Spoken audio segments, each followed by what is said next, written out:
Charles, Mr. President, dear leaders, thank you very much for invitation. Glad to welcome all of you and grateful for this special meeting. This is a great opportunity to present and discuss the strategy to force Russia into real diplomacy. First of all, I want to thank all of you leaders and thank to your people, your countries, for your big support.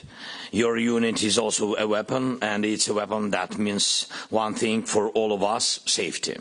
Together we have saved thousands of Ukrainian lives and proven that war in Europe will not benefit the aggressor. Together we must stop this war, and together we must ensure that the conditions for the kind of peace we need, Ukrainians, your nations, and all of Europe.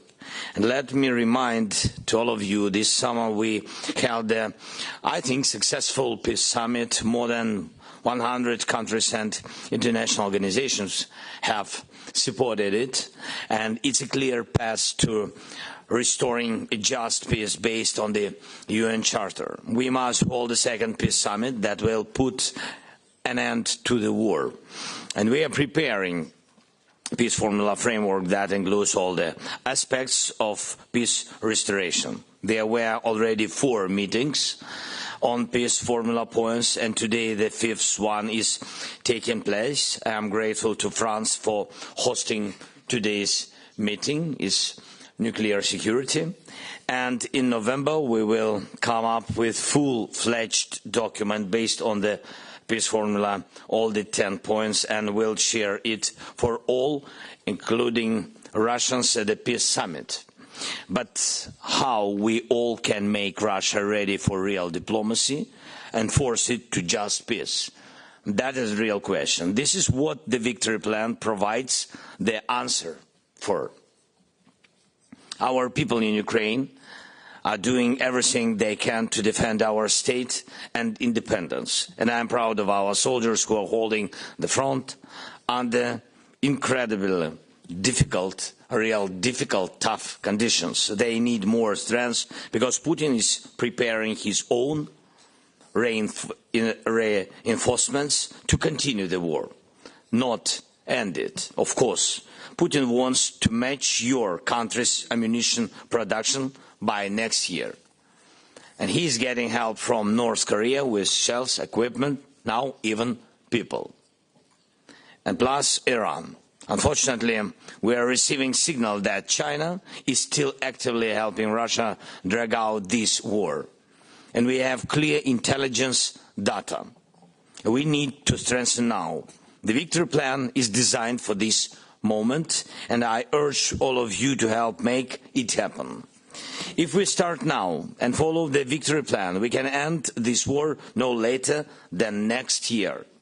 Dear friends, I presented the victory plan to our parliament, our people, and I have their support. And I think it's so important to have unity in our country. The goal of the plan is that it strengthens not only Ukraine, but also our entire community, the Euro-Atlantic community. You all know Russia's psychology, and I think some of them know very well. Russia will resort to diplomacy only when it sees that it cannot achieve anything by force. This is the plan. This is exactly what's needed.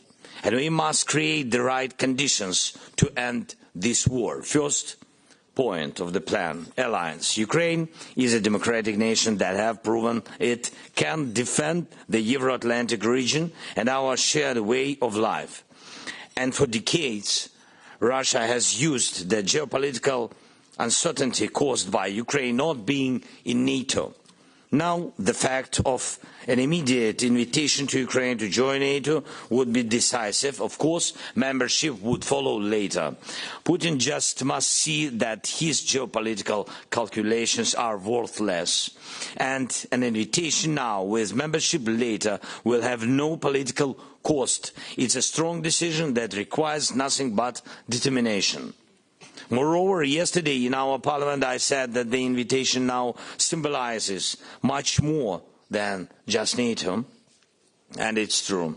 determination on NATO for Ukraine also means the inevitability of European integration for Ukraine and the undeniable path of democracy in Ukraine. Invitation will strengthen our diplomatic stance, and this will be one of the main arguments to stop the war. Second point, defense. We must continue to apply pressure on Russia on the battlefield, and it's realistic to maintain positions on the front within Ukrainian territory while also bringing the war back into Russia so that Russians can feel what war is like and begin to hate Putin for it. This is the pressure too. We have a clear list of weapons that can make this possible. And with Kursk cooperation, we've shown that Putin does not have enough strength to hold on when we really apply pressure. So that's why we need to equip our brigades, lift all limitations, invest in Ukrainian defense industrial base and co-produce, and saturate Ukraine with air defense as soon as possible. Third point, real pressure.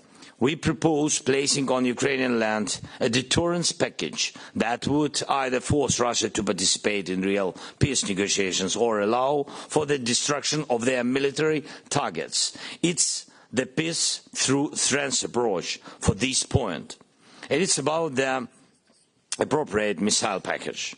And we have provided all the details to our partners who can make this happen. These are the United States, the United Kingdom, France, Italy, Germany, and of course, we want to share with all the leaders who is ready to support in this case. Putin should respect our strengths, not have the free world tremble at his threats.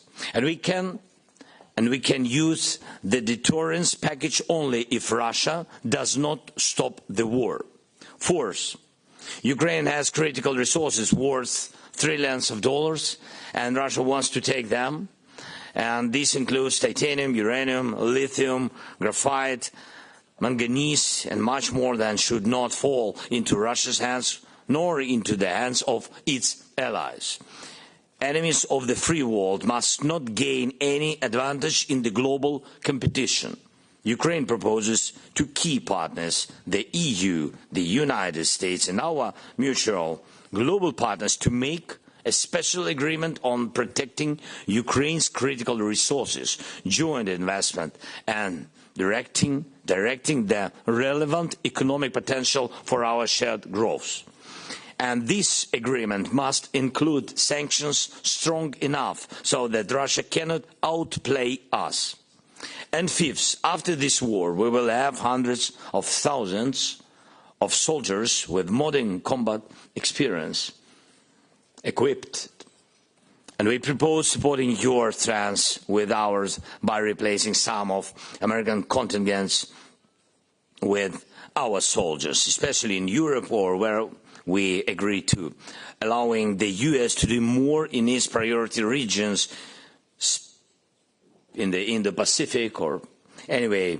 But for this we need to win, of course. Dear leaders, we are ready to put the victory plan on your table and are counting on your support. Ukraine is ready for real diplomacy, but for it we must be strong.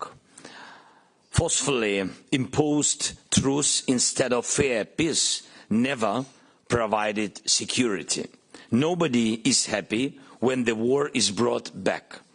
And our unity, pressure on Russia and strengthening Ukraine are the keys to ending this war in a way that prevents Russia from starting it again. The victory plan is a bridge to a successful second peace summit. You can help make this a reality. And this will protect not only Ukraine but also Baltic states and Nordics and Poland, Balkans, other regions, other partners which are in Russian sights. At the same time, please don't ease the pressure of sanctions on Russia. It truly helps. And we appreciate the joint work with you on developing defense production. Thank you. Investment and joining manufacturing are really needed. Ukraine is grateful for all forms of your support for our resilience, and this includes support for our energy sector ahead of winter, and for our people, especially the financial assistance that helps us meet the basic needs of Ukrainians. And your political decision on 35 billion euros for Ukraine as part of the G7's resolution on $50 billion from Russia assets is extremely important and is needed as soon as possible. Russia must pay and be held accountable for the destruction it has caused. Together we can and must bring peace closer, and thank you very much for invitation. Again, Mr. President, thank you for attention, and today I want to thank personally Charles Michel for his leadership during all these years of presidentship, and thanks for all the decisions you made, dear partners, dear friends. Thank you.